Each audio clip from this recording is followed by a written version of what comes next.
Good morning, everyone. Now we want to continue our thematic topics for today.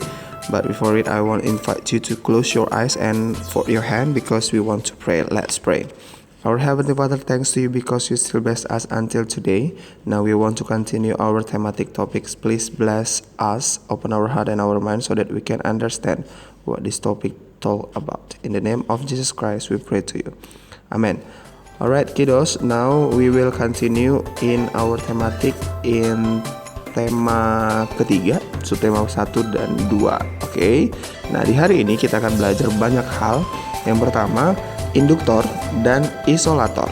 Nah, apa sih arti dari induktor dan isolator? Terus macam-macam benda seperti apakah yang termasuk dengan induktor dan isolator itu?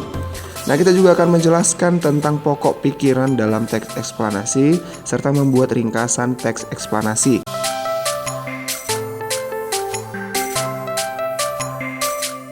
Apabila kita berbicara tentang panas atau kalor, kita juga akan berbicara tentang atau membahas tentang istilah yaitu konduktor dan isolator. Apa sih itu konduktor dan isolator? Kita akan bahas satu persatu. Nah, konduktor itu adalah suatu bahan atau zat yang bisa menghantarkan panas atau arus listrik baik dalam bentuk cair, padat, atau gas. Nah, contohnya itu banyak sekali ya. Yang pertama itu tembaga, aluminium, timah, besi, platinum, emas, baja, perak, air, karbon. Nah, itu dia contoh dari konduktor ya. Bahan yang dapat menghantarkan panas dan arus listrik. Nah, yang selanjutnya, isolator itu apa sih? Isolator itu adalah suatu jenis bahan atau zat yang sulit bahkan tidak dapat menghantarkan panas dengan baik dan tidak bisa dialiri listrik. Nah, ini juga biasa disebut dengan penghambat aliran listrik. Nah, contohnya apa aja sih, teacher? Contohnya itu ada plastik, ada kertas, ada kain, karet, ada kaca, ban, ballpoint, kayu, benang, tembok, ya. Itu contoh dari isolator atau biasa disebut dengan penghambat aliran listrik. Oke, kita akan lanjut ke pembahasan berikutnya yaitu tentang pokok pikiran. Nah, seperti yang sudah kita pelajari di kelas sebelumnya, pokok pikiran itu adalah ide utama dari sebuah paragraf. Nah, setiap paragraf itu pasti akan memiliki satu ide pokok atau pokok pikiran atau yang disebut dengan pikiran utama atau yang biasa disebut juga dengan gagasan pokok. Nah, itu yang menjadi inti dari pembicaraan yang ada pada paragraf tersebut.